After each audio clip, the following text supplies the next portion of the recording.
Paper 1. The Universal Father. The Universal Father is the God of all creation, the first source and center of all things and beings. First think of God as a creator, then as a controller, and lastly as an infinite upholder. The truth about the Universal Father had begun to dawn upon mankind when the prophet said, "You, God, are alone. There is none beside you. You have created the heaven and the heaven of heavens with all their hosts. You preserve and control them. By the sons of God were the universes made. The Creator covers himself with light as with a garment, and stretches out the heavens as a curtain." Only the concept of the Universal Father, one God in the place of many gods, enabled mortal man to comprehend the Father as divine Creator and infinite controller. The myriads of planetary systems were all made to be eventually inhabited by many different types of intelligent creatures, beings who could know God, receive the divine affection, and love Him in return. The universe of universes is the work of God and the dwelling place of His diverse creatures. God created the heavens and formed the earth. He established the universe and created this world not in vain. He formed it to be inhabited. The enlightened worlds all recognize and worship the Universal Father, the eternal Maker and infinite upholder of all creation. The will creatures of universe upon universe have embarked upon the long paradise journey, the fascinating struggle of the eternal adventure of attaining God the Father. The transcendent goal of the children of time is to find the eternal God, to comprehend the divine nature, to recognize the Universal Father. God-knowing creatures have only one supreme ambition, just one consuming desire, and that is to become, as they are in their spheres, like Him as He is in His paradise perfection of personality and in His universal sphere of righteous supremacy. From the Universal Father who inhabits eternity, there has gone forth the supreme mandate, "Be you perfect, even as I am perfect." In love and mercy, the messengers of paradise have carried this divine exhortation down through the ages and out through the universes, even to such lowly animal-origin creatures as the human races of Urantia. This magnificent and universal injunction to strive for the attainment of the perfection of divinity is the first duty and should be the highest ambition of all the struggling creature creation of the God of perfection. This possibility of the attainment of divine perfection is the final and certain destiny of all man's eternal spiritual progress. Urantia mortals can hardly hope to be perfect in the infinite sense, but it is entirely possible for human beings, starting out as they do on this planet, to attain the supernal and divine goal which the infinite God has set for mortal man, and when they do achieve this destiny, they will, in all that pertains to self-realization and mind attainment, be just as replete in their sphere of divine perfection as God Himself is in His sphere of infinity and eternity. Such perfection may not be universal in the material sense, unlimited in intellectual grasp, or final in spiritual experience, but it is final and complete in all finite aspects of divinity of will, perfection of personality motivation, and God consciousness.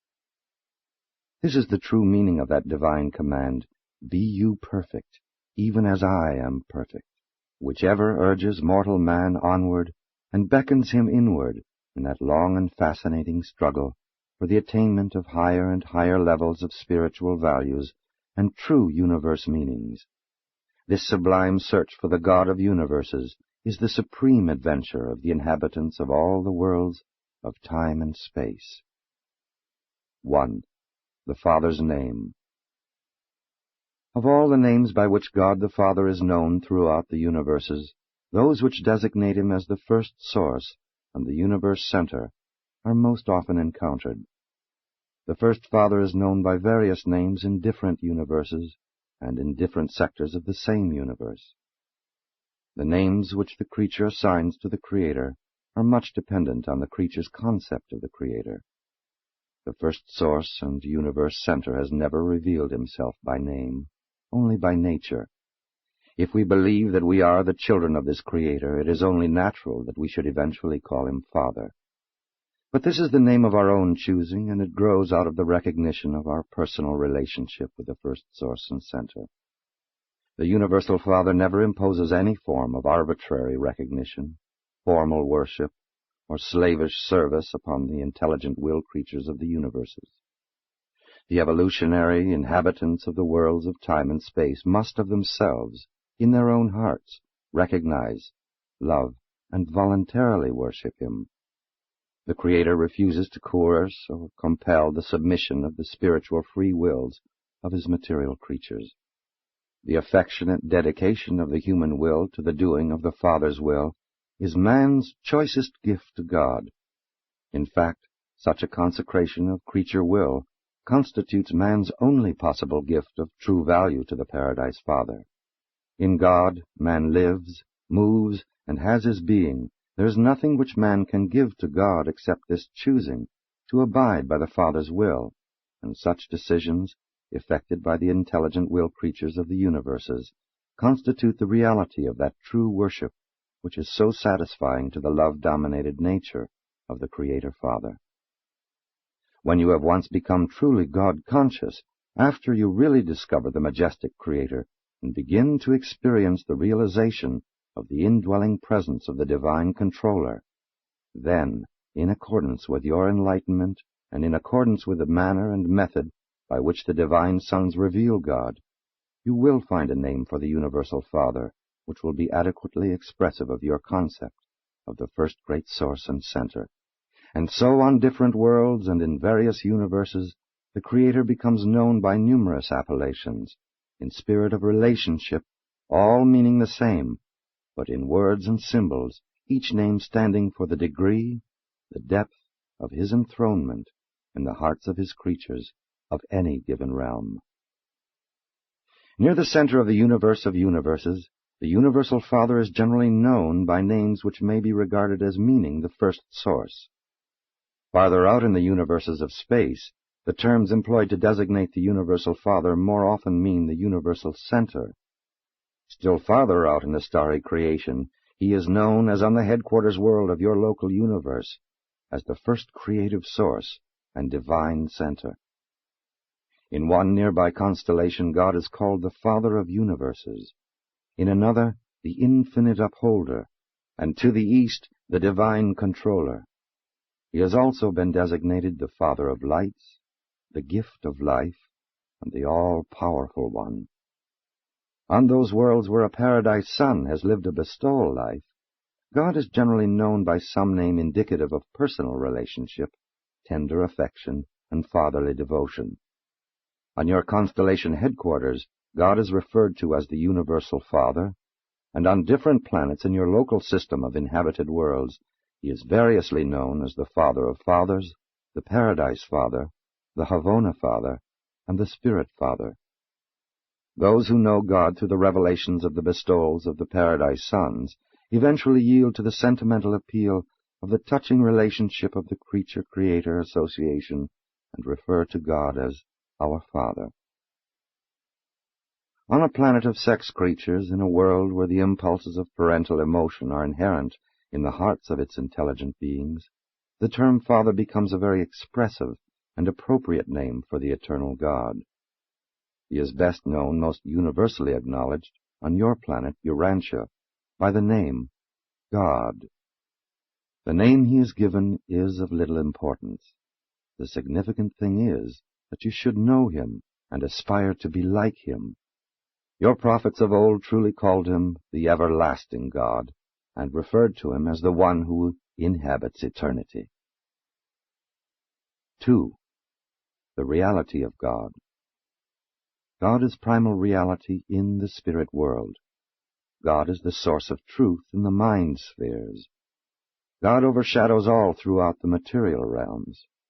To all created intelligences, God is a personality, and to the universe of universes, he is the first source and center of eternal reality. God is neither man-like nor machine-like. The first Father is universal spirit, eternal truth, infinite reality and Father personality. The eternal God is infinitely more than reality idealized or the universe personalized. God is not simply the supreme desire of man, the mortal quest objectified. Neither is God merely a concept, the power potential of righteousness. The universal Father is not a synonym for nature, neither is he natural law personified.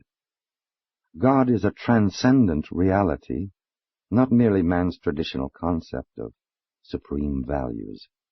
God is not a psychological focalization of spiritual meanings, neither is he the noblest work of man. God may be any or all of these concepts in the minds of men, but he is more. He is a saving person and a loving Father to all who enjoy spiritual peace on earth and who crave to experience personality survival in death. The actuality of the existence of God is demonstrated in human experience by the indwelling of the divine presence, the spirit monitor sent from paradise to live in the mortal mind of man and there to assist in evolving the immortal soul of eternal survival. The presence of this divine adjuster in the human mind is disclosed by three experiential phenomena. 1. The intellectual capacity for knowing God, God consciousness. 2. The spiritual urge to find God, God seeking. 3. The personality craving to be like God, the wholehearted desire to do the Father's will. The existence of God can never be proved by scientific experiment or by the pure reason of logical deduction. God can be realized only in the realms of human experience. Nevertheless, the true concept of the reality of God is reasonable to logic, plausible to philosophy, essential to religion, and indispensable to any hope of personality survival. Those who know God have experienced the fact of his presence. Such God-knowing mortals hold in their personal experience the only positive proof of the existence of the living God which one human being can offer to another. The existence of God is utterly beyond all possibility of demonstration, except for the contact between the God consciousness of the human mind and the God presence of the thought adjuster that indwells the mortal intellect and is bestowed upon man as the free gift of the universal Father. In theory, you may think of God as the creator, and he is the personal creator of paradise and the central universe of perfection, but the universes of time and space are all created and organized by the paradise core of the Creator's sons. The universal Father is not the personal creator of the local universe of Nebadon. The universe in which you live is the creation of his son, Michael. Though the Father does not personally create the evolutionary universes, he does control them in many of their universal relationships and in certain of their manifestations of physical, mindal, and spiritual energies. God the Father is the personal creator of the paradise universe, and in association with the eternal Son, the creator of all other personal universe creators.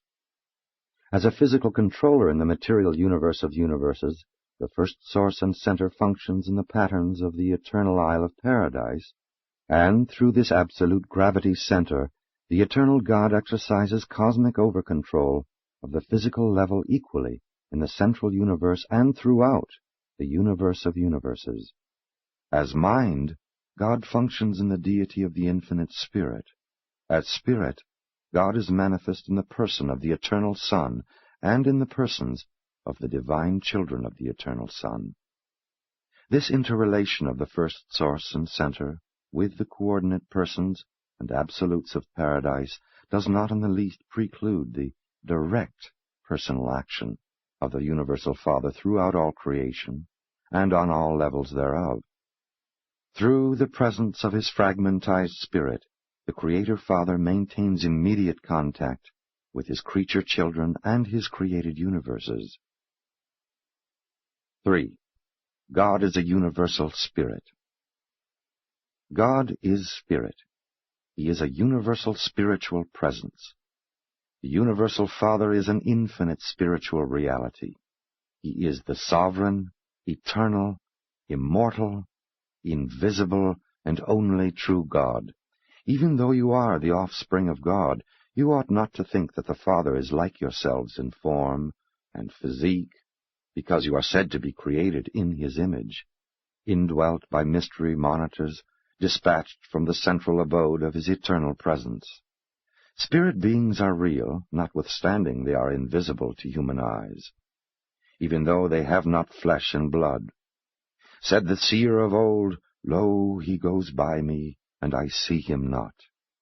He passes on also, but I perceive him not. We may constantly observe the works of God. We may be highly conscious of the material evidences of His majestic conduct, but rarely may we gaze upon the visible manifestation of His divinity, not even to behold the presence of His delegated spirit of human indwelling. The universal Father is not invisible because He is hiding Himself away from the lowly creatures of materialistic handicaps and limited spiritual endowments. The situation rather is, you cannot see my face, for no mortal can see me and live. No material man could behold the Spirit God and preserve his mortal existence. The glory and the spiritual brilliance of the divine personality presence is impossible of approach by the lower groups of spirit beings or by any order of material personalities. The spiritual luminosity of the Father's personal presence is a light which no mortal man can approach, which no material creature has seen or can see. But it is not necessary to see God with the eyes of the flesh in order to discern Him by the faith vision of the spiritualized mind. The spirit nature of the universal Father is shared fully with His coexistent self, the eternal Son of Paradise. Both the Father and the Son in like manner share the universal and eternal Spirit fully and unreservedly, with their conjoint personality coordinate, the infinite Spirit. God's Spirit is, in and of Himself, absolute. In the Son it is unqualified, in the Spirit universal, and in and by all of them infinite. God is a universal Spirit. God is the universal person.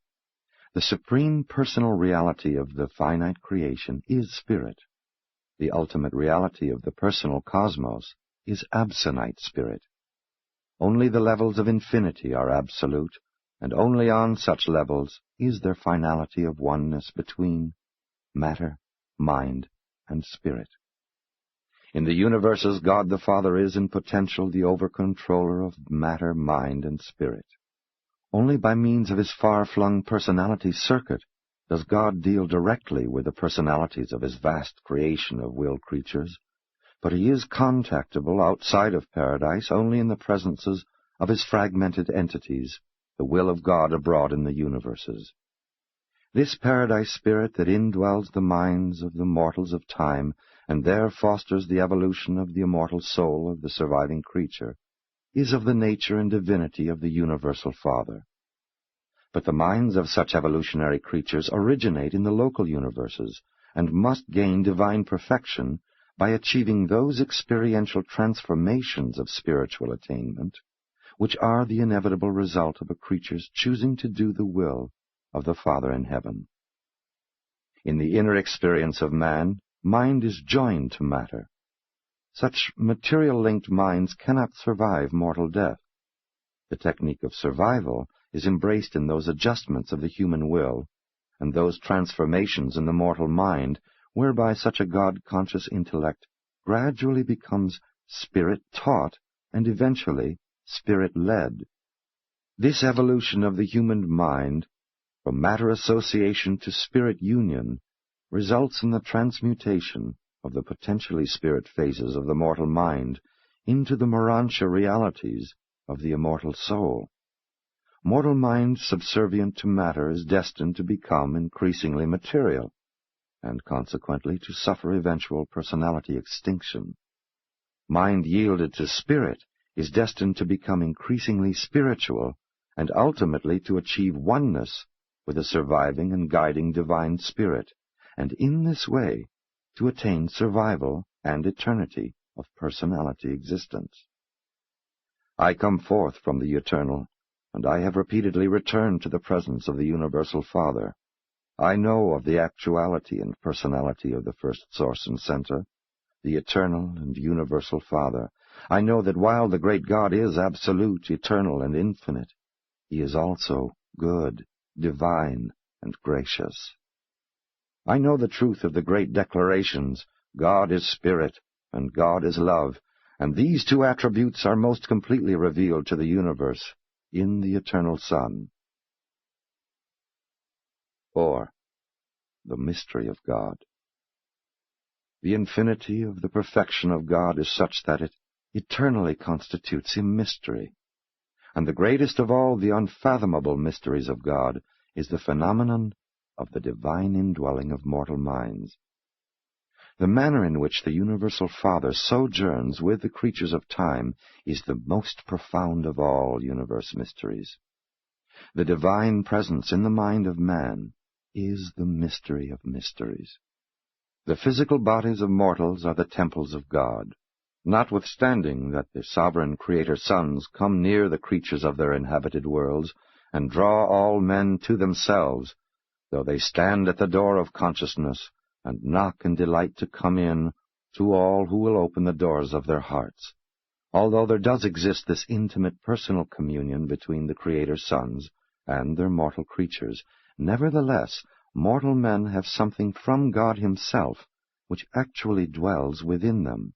Their bodies are the temples thereof. When you are through down here, when your course has been run in temporary form on earth, when your trial trip in the flesh is finished, when the dust that composes the mortal tabernacle returns to the earth whence it came, then it is revealed, the indwelling spirit shall return to God who gave it. There sojourns within each mortal being of this planet a fragment of God, a part and parcel of divinity. It is not yet yours by right of possession, but it is designedly intended to be one with you if you survive the mortal existence. We are constantly confronted with this mystery of God. We are nonplussed by the increasing unfolding of the endless panorama of the truth of his infinite goodness, endless mercy, matchless wisdom, and superb character. The divine mystery consists in the inherent difference which exists between the finite and the infinite, the temporal and the eternal, the time-space creature and the universal creator, the material and the spiritual, the imperfection of man and the perfection of paradise deity. The God of universal love unfailingly manifests himself to every one of his creatures up to the fullness of that creature's capacity to spiritually grasp the qualities of divine truth, beauty, and goodness. To every spirit being and to every mortal creature in every sphere and on every world of the universe of universes, the Universal Father reveals all of his gracious and divine self that can be discerned or comprehended by such spirit beings and by such mortal creatures. God is no respecter of persons, either spiritual or material. The divine presence which any child of the universe enjoys at any given moment is limited only by the capacity of such a creature to receive and to discern the spirit actualities of the supramaterial world. As a reality in human spiritual experience, God is not a mystery. But when an attempt is made to make plain the realities of the spirit world to the physical minds of the material order, mystery appears, mystery so subtle and so profound that only the faith grasp of the God-knowing mortal can achieve the philosophic miracle of the recognition of the infinite by the finite, the discernment of the eternal God by the evolving mortals of the material worlds of time and space. 5. Personality of the Universal Father. Do not permit the magnitude of God, his infinity, either to obscure or eclipse his personality. He who planned the ear, shall he not hear? He who formed the eye, shall he not see? The Universal Father is the acme of divine personality. He is the origin and destiny of personality throughout all creation. God is both infinite and personal. He is an infinite personality.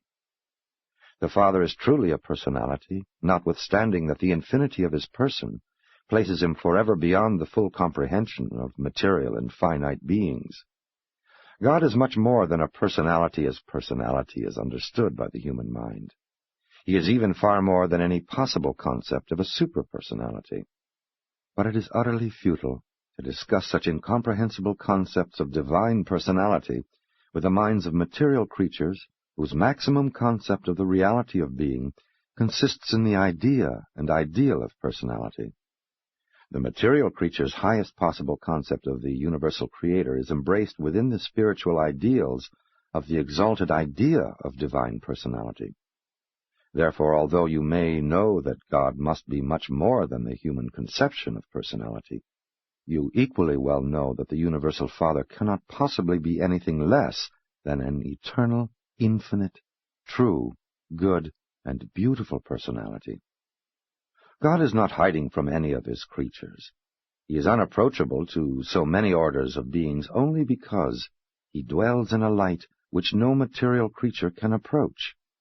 The immensity and grandeur of the divine personality is beyond the grasp of the unperfected mind of evolutionary mortals. He measures the waters in the hollow of his hand, measures a universe with the span of his hand. It is he who sits on the circle of the earth, who stretches out the heavens as a curtain and spreads them out as a universe to dwell in. Lift up your eyes on high and behold who has created all these things, who brings out their worlds by number, and calls them all by their names. And so it is true that the invisible things of God are partially understood by the things which are made. Today, and as you are, you must discern the invisible Maker through his manifold and diverse creation, as well as through the revelation and ministration of his sons and their numerous subordinates. Even though material mortals cannot see the person of God, they should rejoice in the assurance that he is a person. By faith, accept the truth which portrays that the Universal Father so loved the world as to provide for the eternal spiritual progression of its lowly inhabitants, that he delights in his children. God is lacking in none of those superhuman and divine attributes which constitute a perfect, eternal, loving, and infinite creator personality. In the local creations, excepting for the personnel of the superuniverses, God has no personal or residential manifestation aside from the paradise creator sons, who are the fathers of the inhabited worlds and the sovereigns of the local universes. If the faith of the creature were perfect, he would assuredly know that when he had seen a creator son, he had seen the universal Father. In seeking for the Father, he would not ask nor expect to see other than the Son. Mortal man simply cannot see God until he achieves completed spirit transformation and actually attains paradise. The natures of the paradise creator sons do not encompass all the unqualified potentials of the universal absoluteness of the infinite nature of the first great source and center, but the universal Father is in every way divinely present in the creator sons. The Father and his sons are one. These paradise sons of the order of Michael are perfect personalities, even the pattern for all local universe personality, from that of the bright and morning star down to the lowest human creature of progressing animal evolution. Without God, and except for his great and central person, there would be no personality throughout all the vast universe of universes. God is personality. Notwithstanding that God is an eternal power, a majestic presence, a transcendent ideal, and a glorious spirit, though he is all these and infinitely more, nonetheless, he is truly and everlastingly a perfect creator personality, a person who can know and be known, who can love and be loved, and one who can befriend us. While you can be known as other humans have been known, as the friend of God, he is a real spirit and a spiritual reality. As we see the Universal Father revealed throughout his universe, as we discern him indwelling his myriads of creatures, as we behold him in the persons of his sovereign sons, as we continue to sense his divine presence here and there, near and afar, let us not doubt nor question his personality primacy. Notwithstanding all these far-flung distributions, he remains a true person and everlastingly maintains personal connection with the countless hosts of his creatures scattered throughout the universe of universes. The idea of the personality of the Universal Father is an enlarged and truer concept of God, which has come to mankind chiefly through revelation. Reason, wisdom, and religious experience all infer and imply the personality of God, but they do not altogether validate it. Even the indwelling thought adjuster is pre-personal. The truth and maturity of any religion is directly proportional to its concept of the infinite personality of God and to its grasp of the absolute unity of deity. The idea of a personal deity becomes, then, the measure of religious maturity after religion has first formulated the concept of the unity of God. Primitive religion had many personal gods, and they were fashioned in the image of man. Revelation affirms the validity of the personality concept of God, which is merely possible in the scientific postulate of a first cause, and is only provisionally suggested in the philosophic idea of universal unity. Only by personality approach can any person begin to comprehend the unity of God. To deny the personality of the first source and center leaves one only the choice of two philosophic dilemmas, materialism or pantheism. In the contemplation of deity, the concept of personality must be divested of the idea of corporeality. A material body is not indispensable to personality in either man or God. The corporeality error is shown in both extremes of human philosophy. In materialism, since man loses his body at death, he ceases to exist as a personality. In pantheism, since God has no body, he is not therefore a person. The superhuman type of progressing personality functions in a union of mind and spirit. Personality is not simply an attribute of God. It rather stands for the totality of the coordinated infinite nature and the unified divine will, which is exhibited in eternity, and universality of perfect expression. Personality, in the supreme sense, is the revelation of God to the universe of universes. God, being eternal, universal, absolute, and infinite, does not grow in knowledge nor increase in wisdom. God does not acquire experience, as finite man might conjecture or comprehend, but he does, within the realms of his own eternal personality, enjoy those continuous expansions of self-realization, which are in certain ways comparable to, and analogous with, the acquirement of new experience by the finite creatures of the evolutionary worlds. The absolute perfection of the infinite God would cause him to suffer the awful limitations of unqualified finality of perfectness, were it not a fact that the Universal Father directly participates in the personality struggle of every imperfect soul in the wide universe, who seeks by divine aid to ascend to the spiritually perfect worlds on high. This progressive experience of every spirit being and every mortal creature throughout the universe of universes is a part of the Father's ever-expanding deity consciousness of the never-ending divine circle of ceaseless self-realization. It is literally true, in all your afflictions he is afflicted. In all your triumphs he triumphs in and with you. His pre-personal divine spirit is a real part of you. The Isle of Paradise responds to all the physical metamorphoses of the universe of universes. The eternal Son includes all the spirit impulses of all creation. The conjoint actor encompasses all the mind expression of the expanding cosmos. The Universal Father realizes in the fullness of the divine consciousness all the individual experience of the progressive struggles of the expanding minds and the ascending spirits of every entity, being, and personality of the whole evolutionary creation of time and space. And all this is literally true, for in him we all live and move and have our being. 6. Personality in the universe. Human personality is the time-space image-shadow cast by the divine Creator personality, and no actuality can ever be adequately comprehended by an examination of its shadow. Shadows should be interpreted in terms of the true substance. God is to science a cause, to philosophy an idea, to religion a person, even the loving Heavenly Father. God is to the scientist a primal force, to the philosopher a hypothesis of unity, to the religionist a living spiritual experience. Man's inadequate concept of the personality of the Universal Father can be improved only by man's spiritual progress in the universe, and will become truly adequate only when the pilgrims of time and space finally attain the divine embrace of the living God on paradise. Never lose sight of the antipodal viewpoints of personality, as it is conceived by God and man. Man views and comprehends personality looking from the finite to the infinite.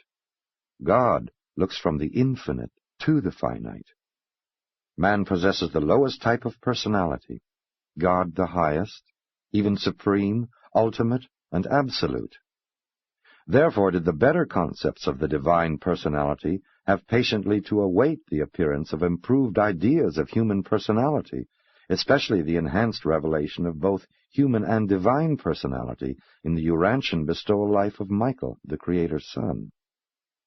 The pre-personal divine spirit which indwells the mortal mind carries, in its very presence, the valid proof of its actual existence, but the concept of the divine personality can be grasped only by the spiritual insight of genuine personal religious experience. Any person, human or divine, may be known and comprehended quite apart from the external reactions or the material presence of that person. Some degree of moral affinity and spiritual harmony is essential to friendship between two persons. A loving personality can hardly reveal himself to a loveless person. Even to approach the knowing of a divine personality, all of man's personality endowments must be wholly consecrated to the effort. Half-hearted, partial devotion will be unavailing. The more completely man understands himself and appreciates the personality values of his fellows, the more he will crave to know the original personality, and the more earnestly such a God-knowing human will strive to become like the original personality. You can argue over opinions about God, but experience with Him and in Him exists above and beyond all human controversy and mere intellectual logic. The God-knowing man describes his spiritual experiences not to convince unbelievers, but for the edification and mutual satisfaction of believers. To assume that the universe can be known, that it is intelligible, is to assume that the universe is mind-made and personality-managed. Man's mind can only perceive the mind phenomena of other minds, be they human or superhuman. If man's personality can experience the universe, there is a divine mind and an actual personality somewhere concealed in that universe. God is spirit, spirit personality. Man is also a spirit, potential spirit personality. Jesus of Nazareth attained the full realization of this potential of spirit personality in human experience. Therefore, his life of achieving the Father's will becomes man's most real and ideal revelation of the personality of God. Even though the personality of the Universal Father can be grasped only in actual religious experience, in Jesus' earth life we are inspired by the perfect demonstration of such a realization and revelation of the personality of God in a truly human experience. 7. Spiritual value of the personality concept. When Jesus talked about the living God, he referred to a personal deity, the Father in heaven. The concept of the personality of deity facilitates fellowship. It favors intelligent worship. It promotes refreshing trustfulness. Interactions can be had between non-personal things, but not fellowship. The fellowship relation of Father and Son, as between God and man, cannot be enjoyed unless both are persons. Only personalities can commune with each other, albeit this personal communion may be greatly facilitated by the presence of just such an impersonal entity as the thought adjuster. Man does not achieve union with God as a drop of water might find unity with the ocean. Man attains divine union by progressive, reciprocal spiritual communion, by personality intercourse with the personal God, by increasingly attaining the divine nature through wholehearted and intelligent conformity to the divine will. Such a sublime relationship can exist only between personalities. The concept of truth might possibly be entertained apart from personality. The concept of beauty may exist without personality. But the concept of divine goodness is understandable only in relation to personality. Only a person can love and be loved. Even beauty and truth would be divorced from survival hope if they were not attributes of a personal God, a loving Father. We cannot fully understand how God can be primal, changeless, all-powerful, and perfect, and at the same time be surrounded by an ever-changing and apparently law-limited universe, an evolving universe of relative imperfections. But we can know such a truth in our own personal experience, since we all maintain identity of personality and unity of will in spite of the constant changing of both ourselves and our environment. Ultimate universe reality cannot be grasped by mathematics, logic, or philosophy, only by personal experience in progressive conformity to the divine will of a personal God. Neither science, philosophy, nor theology can validate the personality of God. Only the personal experience of the faith sons of the Heavenly Father can effect the actual spiritual realization of the personality of God. The higher concepts of universe personality imply identity, self-consciousness, self-will, and possibility for self-revelation. And these characteristics further imply fellowship with other and equal personalities, such as exists in the personality associations of the paradise deities. And the absolute unity of these associations is so perfect that divinity becomes known by indivisibility, by oneness. The Lord God is one. Indivisibility of personality does not interfere with God's bestowing His Spirit to live in the hearts of mortal men. Indivisibility of a human father's personality does not prevent the reproduction of mortal sons and daughters. This concept of indivisibility, in association with the concept of unity, implies transcendence of both time and space by the ultimacy of deity. Therefore, neither space nor time can be absolute or infinite. The first source and center is that infinity who unqualifiedly transcends all mind, all matter, and all spirit. The fact of the Paradise Trinity in no manner violates the truth of the divine unity. The three personalities of Paradise deity are, in all universe reality reactions and in all creature relations, as one. Neither does the existence of these three eternal persons violate the truth of the indivisibility of deity. I am fully aware that I have at my command no language adequate to make clear to the mortal mind how these universe problems appear to us. But you should not become discouraged. Not all of these things are wholly clear even to the high personalities belonging to my group of paradise beings. Ever bear in mind that these profound truths pertaining to deity will increasingly clarify as your minds become progressively spiritualized during the successive epochs of the long mortal ascent to paradise. Presented by a divine counselor, a member of a group of celestial personalities assigned by the Ancients of Days on Uversa, the headquarters of the seventh superuniverse, to supervise those portions of this forthcoming revelation which have to do with affairs beyond the borders of the local universe of Nebadon.